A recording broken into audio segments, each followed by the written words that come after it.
হযরতে লোকমান ছিলেন একজন বাদশার, একজন রাজার, তিনি ছিলেন কৃতদাস। এখন একদিন বাদশার কাছে খবর এলো যে আপনার যে খাদেম, যে গোলাম লোকমান, সে তো বড় বুদ্ধিমান মানুষ। বলে কেমন? যেখানেই যায় উট ভেড়া ছাগল ইত্যাদি তো পালে, তো যখন যেখানে যায় উট ভেড়াগুলো ছেড়ে দিয়ে তারপরে এক জায়গায় বসে, আর সব রাখালরা তার চারদিকে এসে বসে যায়, আর উনি জ্ঞানপূর্ণ কথা বলে। তার জ্ঞানের কথা শুনে মানুষগুলি হা করে তাকায় থাকে। বাদশা মনে করলেন যে আমার ভেড়া ছাগল রাখে, তার যদি হয় এত জ্ঞান, তো তারে তো আমার আটকায় রাখা ঠিক না। আচ্ছা, জ্ঞানটা কেমন তো একটু পরীক্ষা তো করি। একদিন লোকমানকে তিনি ডাকলেন, ডেকে বললেন, লোকমান, তুমি এক কাজ করো, আমার যে ছাগলগুলি তুমি পালতেছো, একটি ছাগলকে জবাহ করে ওর ভিতর থেকে ছাগলের শরীরের সব থেকে উৎকৃষ্ট অংশটা আমার জন্য নিয়ে আসো। হযরতে লোকমান একটা ছাগল জবাহ করলেন এবং ছাগলের কলিজা এনে পিরিচে করে ওনার সামনে হাজির করে দিলেন। কয়েকদিন যাওয়ার পর বাদশাহ আবার বললেন, আজকে আর একটা ছাগল জবাহ করো এবং তার শরীরের নিকৃষ্ট অংশটা আমার সামনে নিয়ে আসো। লোকমান আর একটা ছাগল জবাহ করলো এবং ওই ছাগলের কলিজাটা পিরিচে করে এনে হাজির করে দিল। বাদশাহ বলল, আমি শুনছিলাম তোমার নাকি অনেক জ্ঞান, এই বুঝি জ্ঞানের পরিচয়? আমি যেদিন চাইলাম, প্রথম বললাম সব থেকে উৎকৃষ্ট জিনিস আনো, তুমি কলিজা নিয়ে আসলা। সব থেকে নিকৃষ্ট জিনিস চাইলাম, তখনও তুমি নিয়ে আসলা কলিজা। তোমার জ্ঞানের পরিচয় তো পাইলাম না। লোকমান বললেন, হযরত লোকমান হাকিম বললেন, জাহাপানা, আপনি আমার মধ্যে জ্ঞানের পরিচয় কি পেয়েছেন পান নাই সেটা বড় কথা না। বড় কথা হলো এই, শুধু মানুষ না, প্রত্যেক প্রাণীর মধ্যেই আল্লাহ তাআলা একটা জিনিস দিয়েছেন। সেই জিনিসটা যদি ভালো হয় তাহলে প্রাণীটা ভালো। অর্থাৎ মানুষের মধ্যে, প্রাণীর মধ্যে ভালো যদি কোনো জিনিস থাকে তার নাম দিল, তার নাম কলিজা।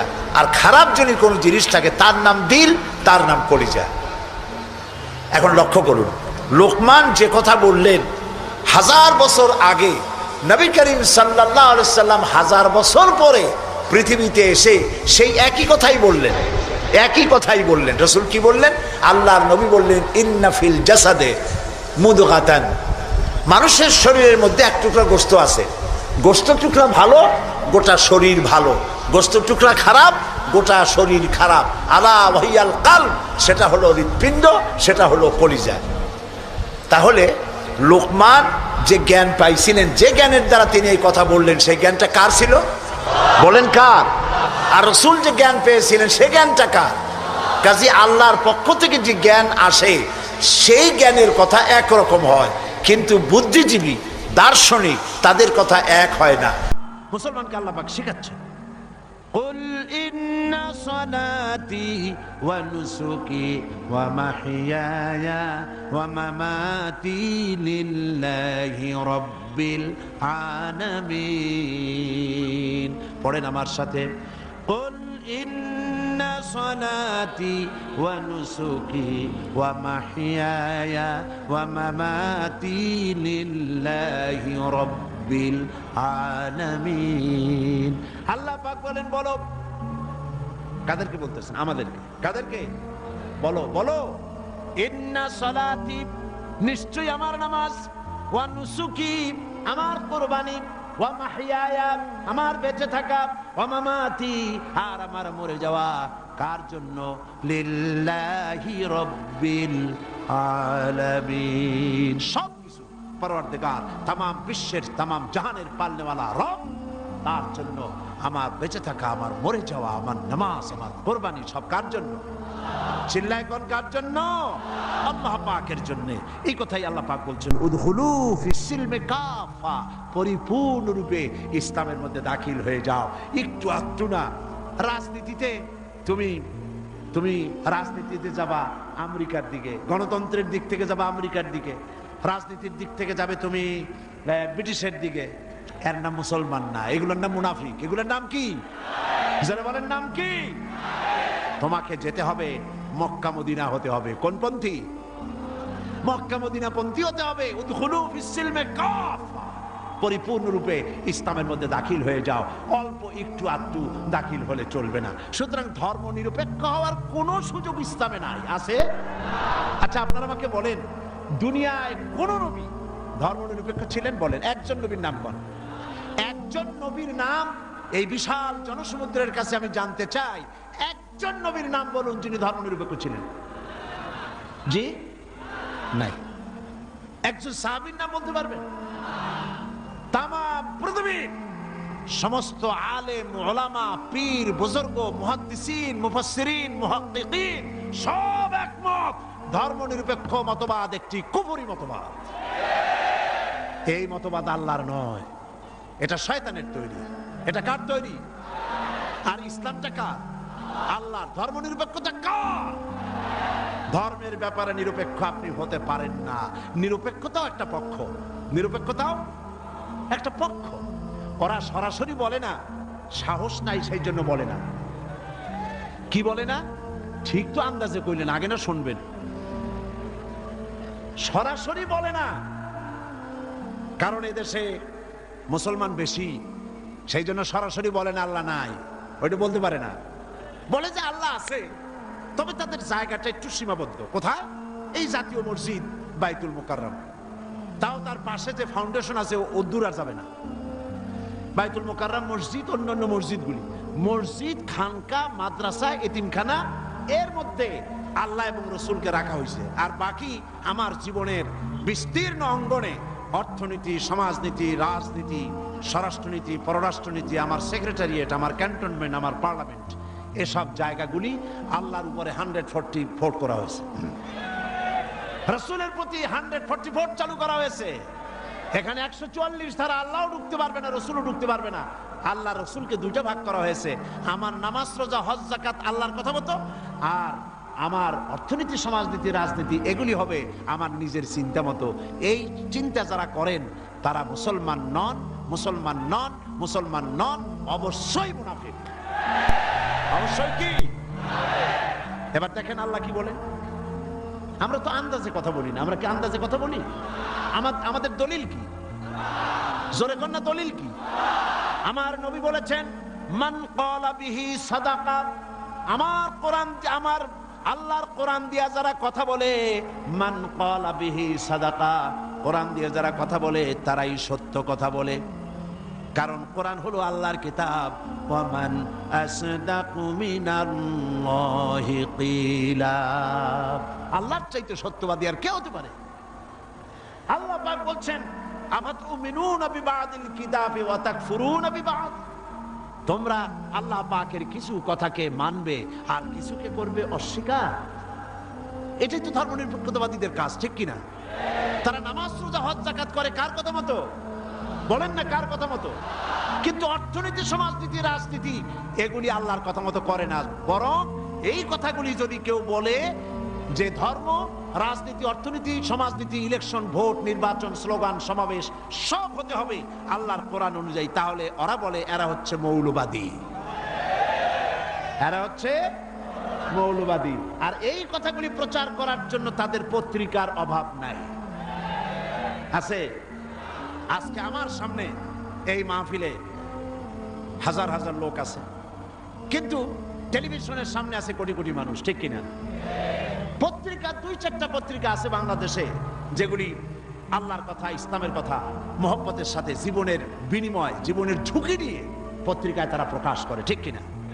বাকি এবং এরাই ধর্মনিরপেক্ষতাকে বাঁচায় রাখার জন্য এক শ্রেণীর বুদ্ধিজীবী, কবি, সাহিত্যিক তৈরি করেছে এবং পত্রিকাগুলি এদেরকে বাঁচায় রাখে আর ইসলামের সাথে করে চরম কি বিরোধিতা। দেখেন, এইখানে আমি আসার সাথে সাথে একটা প্রশ্ন আমার কাছে আসলো, একটা প্রশ্ন আসলো।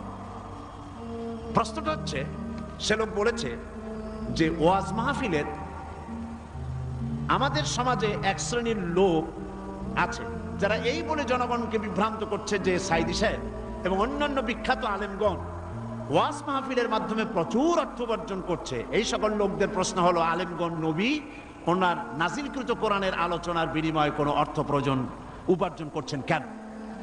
এই প্রশ্নটির সৃষ্টি হয়েছে কদিন আগে একটি পত্রিকা, ভারতের টাকায় পরিচালিত, আমি নাম বলবো না। সেই আমি তখন কুমিল্লা মাহফিল করতেছি, তারা লিখেছে 3 রাত্র তিনি সেখানে বক্তৃতা করবেন, সন্ধ্যা থেকে ফজর পর্যন্ত ওয়াজ ফরমাইবেন। আমি তো জীবনেও সন্ধ্যা থেকে ফজর পর্যন্ত ওয়াজ ফরমাই নেই কোথাও। তারপরে প্রতিদিন 25,000 1 টাকা করে নেবেন, 3 রাতে 75,000 3 টাকা তিনি সেখান থেকে গ্রহণ করবেন, পত্রিকায় এসেছে। পরের দিন সেই কমিটি মাহফিলে দাঁড়াইয়া এর প্রতিবাদ করলো, ঘৃণা জানালো যে কোনোদিন আমরা ওনাকে ধরনের পয়সা করি দেই নেই। জিন্দেগিতে মানুষের সঙ্গে কন্ট্যাক্ট করে চুক্তি করে আমি সাইদি টাকা নিয়েছি, এর প্রমাণ কোন মায়ের সন্তান বাংলাদেশ তো দূরের কথা তাম পৃথিবীতে কেউ দিতে পারবে না। ওদের কলজে যত পুড়ুক, জ্বলতে থাকো, পুড়তে থাকো। তোমাদের চোখের সামনেই এই বাংলাদেশের একদিন আসবে যেদিন তোমাদের নাকের ডগার উপর দিয়ে কালেমার পতাকা করে উঠবে ইনশাআল্লাহ। বলেন ইনশাআল্লাহ, বলেন ইনশাআল্লাহ। এবার বিশ্বকবি কি বলেন শোনেন। বিশ্বকবি আল্লামা ইকবাল বলেন, সতীজা কর রহা হ্যায় अज़ल से दाइम रोज, सतीजा कर रहा है अज़ल से दाइम रोज, चरागे मुस्तफावी से शरारे बुलहबीस। সে আবামান কাল থেকে শুরু করে পর্যন্ত নমরুদ, ফেরাউন, হামান, সাদ্দাত, আবু জাহেলের গোষ্ঠীরা নবুয়তের চারাগকে নিভায়ে ফেলতে চেয়েছে, কিন্তু তাদের হাজারো প্রচেষ্টা সত্ত্বে চারাগে মুস্তাফাবি রাসূল করিম সাল্লাল্লাহু আলাইহি ওয়াসাল্লামের জ্বালানো চারাগটা টিম টিম করে জ্বলতে রয়েছে। টর্নেডো, গোরকি এবং ঝোড়ো হাওয়ার মোকাবেলা করে জ্বলতে থাকবে ইলা ইয়াউমিল কিয়ামা। কেউ ঠেকাতে পারবে না। পারবে কেউ ঠেকাতে? কেউ ঠেকাতে পারবে না। সুতরাং কোরআন শরীফের কিছু কথা মানবেন আর কিছু কথা মানবেন না, এটার নাম হচ্ছে মুনাফিকি। এটার নাম মুনাফিক। জীবনের সকল ক্ষেত্রে মানতে হবে কার কথা? আল্লাহর কথা। ধর্মনিরপেক্ষতার অর্থই হলো ধর্মহীনতা। এই ধর্মনিরপেক্ষতায় যারা বিশ্বাসী তারাই 1972 সনে বাংলাদেশের সবগুলি ইউনিভার্সিটির মনোগ্রাম থেকে ইকরা বিসমি রাব্বিকাল্লাযী খালাক রব্বি জিদনি ইলমা কোরআনের আয়াতকে তারা তুলে ফেলেছিল। যারা এই ধর্মনিরপেক্ষতায় বিশ্বাসী তারাই সালিমুল্লাহ মুসলিম হলের মুসলিম শব্দ মুছে ফেলে দিয়েছিল। এই তারাই নজরুল ইসলাম কলেজের ইসলাম শব্দ তুলে ফেলে দিয়েছিল। এই তারাই নিজেদের দলের নামের ভেতর থেকে মুসলিম শব্দটি একটি বিশেষ ধর্মীয় গোষ্ঠীর ভোট পাওয়ার জন্য নিজের দলের নাম থেকে মুসলিম শব্দ বিসর্জন দিতে কুণ্ঠাবোধ করে না। সুতরাং ধর্মনিরপেক্ষ মতবাদ শয়তানের আবিষ্কার। কার আবিষ্কার? ওরা 2টা আয়াত পেয়েছে কোরআন শরীফ থেকে, 2টা আয়াত। ওরা বলে ধর্মনিরপেক্ষতাবাদের কথা তো কোরআন শরীফই আছে আর বুখারী শরীফও আছে। কোথায় আছে? কই যে বুখারী শরীফে আছে লাকুম দীনুকুম ওয়ালিয়া দীন। নাউযুবিল্লাহ। আল্লাহর কোরআনের আয়াত নিয়ে ঢুকাইছে কিসের মধ্যে? বুখারীর মধ্যে। লাকুম দীনুকুম ওয়ালিয়া দীন মানে কি? লাকুম দীনুকুম ওয়ালিয়া দীন অর্থ তারা করেছে যে যার ধর্ম তার কাছে। এটা ধর্মনিরপেক্ষবাদের কথা। তোমরা বাঙ্গালকে হাইকোর্ট দেখাতে চেষ্টা করো। কোরআন পড়তে জানো? লাকুম দীনুকুম বানান করে কেমনে তা জানো? এটা নাজিল হয়েছে কোন প্রেক্ষাপটে তা কি জানো? সুতরাং যা জানো না সে বিষয়ে কথা বলতে এসো না। আমি যদি মেডিকেল সায়েন্স না জানি, আমি যদি চিকিৎসা বিজ্ঞান না জানি, আমি যদি ওষুধপত্রের খোঁজ খবর না রাখি, তাহলে কোনো ডাক্তারের প্রেসক্রিপশনের উপরে কথা বলা আমার ধৃষ্টতা। ঠিক কিনা? যে বিষয় আমি জানি না, অর্থনীতি যদি আমি না বুঝি, তো কোনো অর্থনীতিবিদের বক্তব্যের উপরে আন্দাজে কোনো কথা মারিয়ে দেওয়া, মাথা দিয়ে ঠেলা আমার জন্য ঠিক নয়। তো তুমি ধর্ম জানো না, তুমি কোরআন জিন্দেগিতে পড়ো নাই, কোরআন বানান করে কেমনে তাও জানো না, সূরা ফাতিহাও শুদ্ধ করে পড়তে পারো না, লাকুম দীনুকুম শুনাই দিলা মানুষেরে, আর সাধারণ মানুষ মনে করলো মাশাআল্লাহ আমাদের নেতা নেত্রী তো বুখারীও পড়ে দেখা যায়। লাকুম দীনুকুম ওয়ালিয়া দীন প্রেক্ষাপট কি? কাফেরেরা বলেছিলেন হে রাসূল, কাফেরেরা বলছে কুরাইশ নেতৃবৃন্দ, হে রাসূল, হে মুহাম্মদ সাল্লাল্লাহু আলাইহি ওয়াসাল্লাম, আসো ধর্ম আমরা 50-50 করে ভাগাভাগি করে নিই। এইরকমের করে ঝগড়া ভাগড়া করা কোনো লাভ নাই, আসো আমরা 50-50 করি। বলে কিরকম? বলে কিছুদিন আমরা মসজিদে ঢুকে তোমার আল্লাহরে 2-1টা সেজদা দেব, আর তুমি কিছুদিন আমাদের মূর্তিগুলোর সামনে এসে একটু প্রণাম দিয়ে যাও। ধর্ম ভাগাভাগি করে নিই। এই সময় আল্লাহ পাক এই আয়াত নাজিল করলেন। এই সূরার নাম কি? আল্লাহ রাব্বুল আলামিন ওহী নাজিল করে দিলেন, قل يا أيها الكافرون لا أعبد ما تعبدون। হে কাফের বলো, হে নবী বলুন, হে কাফেরেরা, আমরা যার ইবাদত করি তোমরা তার ইবাদত করো না, তোমরা যার ইবাদত করো আমরা তার ইবাদত করি না। সুতরাং লাকুম দীনুকুম ওয়ালিয়া দীন, তোমরা তোমাদের দিন নিয়ে থাকো, আমরা আমাদের দিন নিয়ে থাকি। এটা তো নিরপেক্ষতার কথা নয়, এটা তো পক্ষের কথা। তোমরা তোমাদের ধর্মের পক্ষে থাকো, আমরা আমাদের ধর্মের পক্ষে থাকি। এইটারে তারা বানাইছে নিরপেক্ষর আয়াত। কন নাউযুবিল্লাহ। কোন শয়তান এদের শিখাইছে আল্লাহই জানে। এরপরে আরেকটা আয়াত তারা বেছে নিয়েছে, সেটা হচ্ছে লা ইকরাহা ফিদ্দীন, ধর্মের মধ্যে বাড়াবাড়ি নাই। নামাজও পড়ে না জীবনে, ওদের সে লোকই বক্তৃতা করে কোরআনের আয়াত দিয়া। লা ইকরাহা ফিদ্দীন, সুবিধাবাদ জিন্দাবাদ। লা ইকরাহা ফিদ্দীন মানে কি? ধর্মের ব্যাপারে বাড়াবাড়ি নাই। সেটা কি? সেটার অর্থ হচ্ছে প্রলোভন দিয়ে, ভয় দিয়ে, অথবা পয়সা কড়ি দিয়ে, অথবা চাপ সৃষ্টি করে কোন ক্রমে অন্য কোন ধর্মের লোককে মুসলমান বানানো যাবে না, এ ব্যাপারে বাড়াবাড়ি করা যাবে না। এটাই হচ্ছে আয়াতের মূল বক্তব্য। লা ইকরাহা ফিদ্দীন, ধর্মের ব্যাপারে বাড়াবাড়ি করা যাবে না, সুতরাং তুমি নামাজ পড়ো, রোজা করো, এটারে আর অর্থনীতি সমাজনীতিতে আইনো না। এটা হলো তাদের বক্তব্য। নাউযুবিল্লাহি মিন যালিক। আপনারা আমাকে বলেন, রাসূল করিম সাল্লাল্লাহু আলাইহি ওয়াসাল্লাম তিনি কি রাষ্ট্রপ্রধান ছিলেন না? আমি বুঝি না মানুষের মাথার মধ্যে এই চিন্তাগুলি কেন আসে না। রাসূল সাল্লাল্লাহু আলাইহি ওয়াসাল্লাম একটা রাষ্ট্র পরিচালনা করেছিলেন। তিনি কি রাজনীতি ছাড়াই রাষ্ট্র পরিচালনা করছিলেন? বলেন আপনারা। তিনি যে রাষ্ট্রের প্রধান ছিলেন, সেটার পরিধি ছিল 12.5 লক্ষ বর্গ মাইল। রাসূলুল্লাহ নবীদের মধ্যে একাই রাজনীতি করেছেন, আর কেউ করে নাই। এমনটি হয়েছে। এই কোরআন শরীফে আর কারো নাম আপনারা জানেন যিনি রাজনীতি করেছিলেন, যিনি রাষ্ট্র চালিয়েছিলেন? বলেন তো নামটা কি? ইউসুফ আলাইহিস সালাম। তিনি খাদ্য এবং অর্থ দপ্তরের মন্ত্রী ছিলেন। একদিকে রাসূল, আর একদিকে অর্থ এবং খাদ্য দপ্তরের মন্ত্রী। কোন দেশের? মিশরের। এরপরে গোটা মিশরের প্রেসিডেন্ট হলেন কে? ইউসুফ আলাইহিস সালাম গোটা মিশরের প্রেসিডেন্ট, দাউদ আলাইহিস সালাম প্রেসিডেন্ট, সুলাইমান আলাইহিস সালাম तमाम পৃথিবীর প্রেসিডেন্ট, রাসূল করিম সাল্লাল্লাহু আলাইহি ওয়াসাল্লাম তিনিও প্রেসিডেন্ট। তিনি ইন্তেকাল করার পরে হযরত আবু বকর রাদিয়াল্লাহু তাআলা আনহু সহ সাহাবীরা রাজনীতি ছেড়ে দিয়েছেন নাকি? বলেন, ছেড়ে দিয়েছে নাকি?